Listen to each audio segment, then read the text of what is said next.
What's going on, guys? Welcome back to another video. Today I'm down at Untitled Transporters to show you how to fit our rear threshold cover for the Volkswagen Transporter and give you some reasons why it's beneficial to have them fitted to your van. Okay guys, so let's get into the unboxing.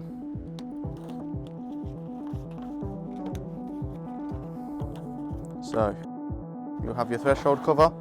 This one specifically is for tailgate. You can compare the difference between the two. Obviously the tailgate's got the one notch cut out for the rear door. Twin door's got the both of them. This is our aftermarket piece. We do also stock them as genuine Volkswagen parts as well. So these are all the tools you need to fit the threshold cover. All we've got is a Torx bit with a T15. We've got a Phillips screwdriver. We've also got the 6 screws that come included with the threshold cover, and then the optional extra of the threshold cover caps. So as you can see, here's the original threshold cover that we've got in our T6.1.